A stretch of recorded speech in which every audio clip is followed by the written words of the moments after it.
Hello, everyone, and welcome to the episode of the BG Show. We're here to do a review of A Complete Unknown, the Bob Dylan movie. We just got out of it, starring Timothee, Chalamet, Ed Norton, and a few lesser-known actors. I'm here with my dad, who's a very, very big fan of Bob Dylan, probably one of the biggest ones I know, so it's a good person to have for this movie.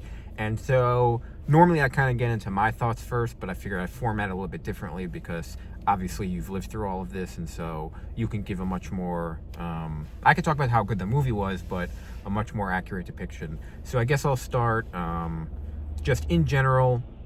If you wanted a movie about Bob Dylan, and this is the movie you got, how close of a movie was to the one that you would have made? And you know, out of 10, I guess if 10 out of 10 would have been the perfect Bob Dylan movie that you would have got, what would you give it? Okay, so I'm a little bit of a tough grader, I think, like you are to an extent. So I would say 8 or 9, which is really, there are no 10s, other than maybe a few movies in history, as far as I'm concerned. But that being said, I thought it was fantastic. I remember the first real sense of this movie was when you sent me the first trailer in, I think, July. And then, so I looked at that. I thought it was great. It looked great. But, trailers are trailers. And then I read a little bit. And the part that I got excited about was that James Mangold, right, the director, in thinking about the movie, decided that he's not going to make a documentary about Bob Dylan's life, his entire life. It's insane. It's silly. Let's do the famous early part of his life that really hasn't been covered that much, and we're going to end it at the famous Newport Folk Festival story. And I thought because he contracted the time to 61 to 65, it gave him the opportunity to really do a deep dive on what was going on in Dylan's life at that time. Yeah, I'd say this is, I call it, like I said, a point in time movie. You're dropped into one point, you kind of just observe what happens throughout his life, and then you exit at another point. You're not meant to see, like you said, his entire life. They don't, which I like. They don't add unnecessary drama. Right. They don't have some domestic violence fight with one of his girlfriends. Right. They don't have a random relative die who wasn't a real character just to add emotional weight to the movie. Right. They're not concerned with making him look like a good guy or a bad guy. They just want to make it realistic. So that's good. I would say. So then I guess that's the movie, and then I would say separating Timothée Chalamet from. I would say he is kind of the big story here. I thought he was very good. I do think honestly, sometimes it's hard with an actor so famous when they're doing a role like this to see him, but I really did see him as Bob Dylan. Yeah, that part, so your initial reaction, even before the credits were finished rolling, was that. And I think that's a really, really good take on the movie. Not surprising. We all heard about Chalamet and whatnot, but there are certain performances that are so powerful that it like overshadows the movie itself, and I think this is one of them, but not necessarily in a bad way, because of the music. It's the music was so compelling to me, I've seen Dylan in concert, is that it's almost like you were in a concert setting, which is perfect. Oh yeah, it's a lot. It's not a musical, but a lot of singing, even more singing. Because you can do about a musician that have like scene.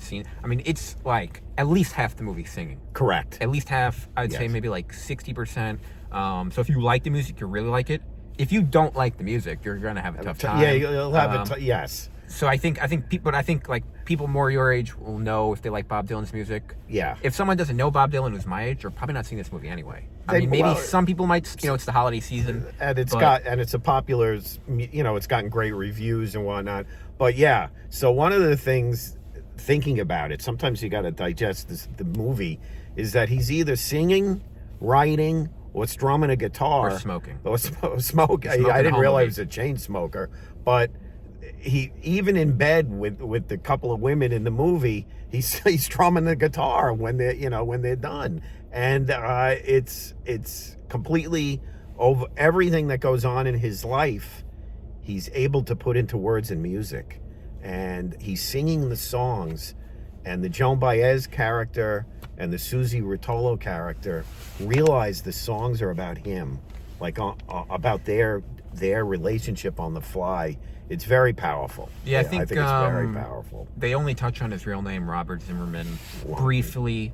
Just, someone sees a piece of his mail, which I think is accurate, because that's probably when most people who are a fan of him, they probably realize his name is Robert Zimmerman at some point, and they're like, oh, okay. And then they just keep listening. Like, they didn't really harp on it. One of the things that I think Mangold is a fantastic director is that, and you said it, he doesn't hit you over the head with Zimmerman. He doesn't hit you over the head with the electric versus the folk guitar thing. It just plays itself out. He lets the story tell itself. Yes, Dylan went to go see Woody Guthrie. That's a true story. Yes, he plugged in at Newport and created a tumult.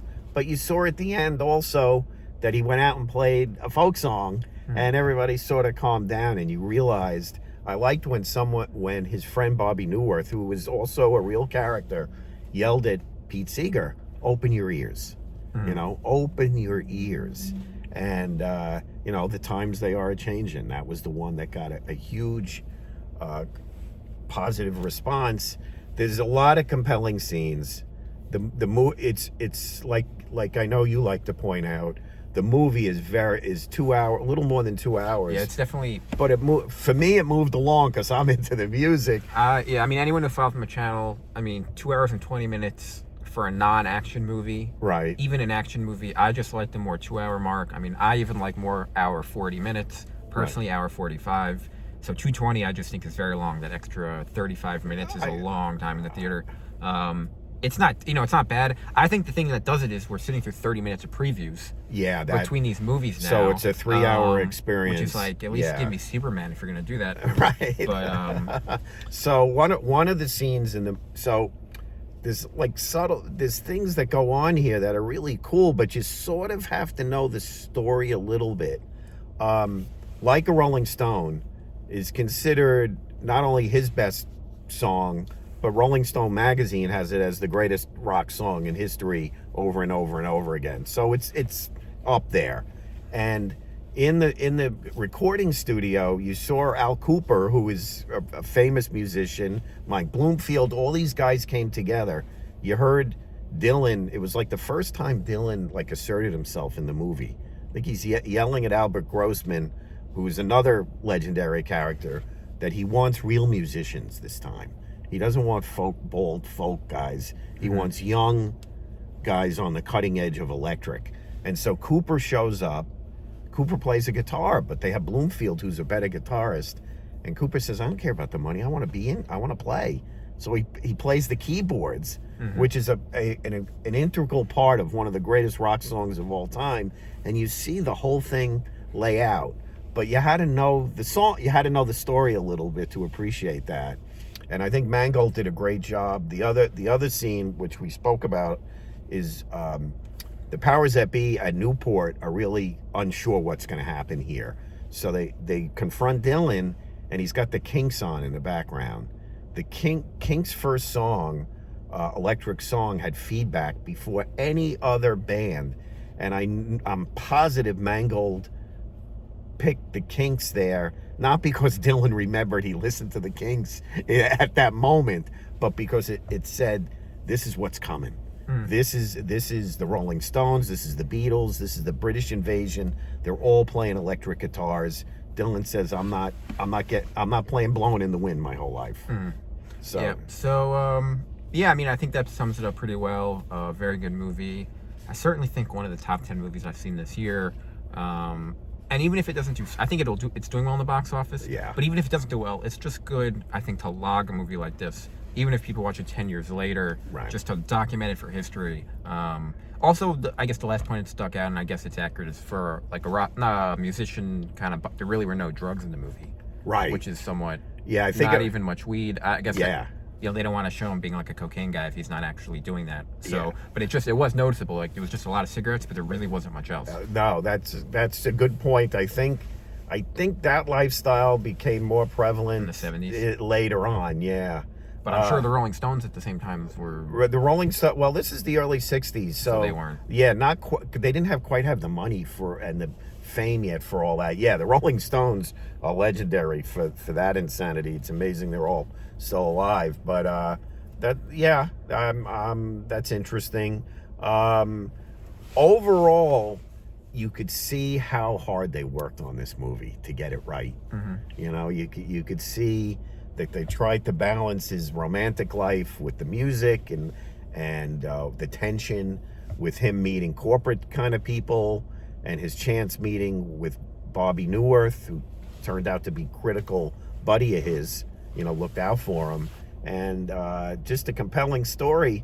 But like I said, at the end, they rolled the credits and talked about, you know, what happened to a lot of the people and different things. Dylan's got 55 records out, 55 albums of original music. The movie only covers 3 or 4. So you gotta put it into that perspective. It stops at 65. He's still touring this year. So Yeah. It's an easy biography. At the end of the day, Benny, you're 100% correct. It's an easy biography to tell because you don't have to make anything up. His life itself has been kind of wild. All right, so that wraps up our review. Go see it. I don't know what I'd give see it, but yeah, I definitely recommend seeing it. Very good movie. Thanks, guys, for watching. And as always, see you on the next one. Bye, everyone.